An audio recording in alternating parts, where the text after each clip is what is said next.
I don't know how many times Tony Khan can mess up, but he's done it once again. When AEW Grand Slam Australia was announced, it was supposed to be a stadium event, a show that could hold over 52,000 people. Tony ended up changing the venue to a much smaller building that could only hold 13,000 people. Now there's three things with that makes me believe he messed up. One is he genuinely thought that with how low AEW's ratings and attendance has been for the last year and a half, he was going to be able to sell out a place that could fill over 52,000 people is just mind-blowing. The second thing is, with all these people who spent hundreds of dollars thinking they were paying for stadium tickets, ended up paying that amount for seats in a place that looked like an indie show. Tony should have given all those people who spent that extra money some of the money back since they weren't getting what they paid for. The third thing is that when Tony announced Grand Slam Australia, everyone thought since it was going to be in a 52,000 person stadium that it was going to be a pay-per-view. But once it was switched to a smaller venue, it became a regular episode of Collision. Now you might think, that's not that bad. So how was it a disaster? Well, let me tell you. The match card was what everyone would expect out of AEW. The same people on the card every week, so you did know what to expect. But what you didn't expect was for Tony Khan to mess up the time it takes for the equipment to get from the United States to Australia. Kyle Fletcher got one of his buddies to loan AEW a wrestling ring. AEW and WWE both used 20 by 20 rings. This ring was clearly 16 by 16. It was clearly way smaller. On top of having a way smaller ring, the apron cover was super loose and it was hanging off at points because it was not made for such a small ring. Presentation is a big thing that means a lot. Why does Ring of Honor not appeal to a lot of people? Because it looks like a dungeon, looks like a show going on in a local school gym. People might not agree, but presentation is one of the most important things. And another thing that they messed up with is the fact that they didn't have the regular steps to get into the ring. They used a step stool. It's like they went back when Muhammad Ali was boxing and took the steps they used back then. How could Tony Khan mess up this bad on the things you need in order to have a wrestling show? He's been doing this for 6 years. He should have shipped the ring to Australia weeks ago. You don't wait last minute on these things. People will say, oh, the show was good, so this stuff doesn't matter. But it does. You know how stupid Tony looks because of all those things happening? You know how much bad press this gives AEW? The fact that the owner of the company couldn't get a ring in time for the show is crazy. Those tickets went on sale in September of 2024, almost 5 months to the day before the event, and you couldn't get a damn ring in time for the show?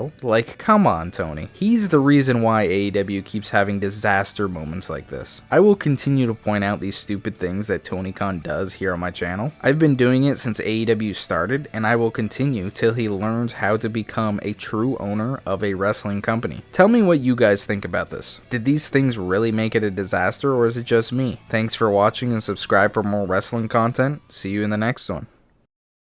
I want food. Press a button. It comes to your house, just like your limp dick. I want, I don't know,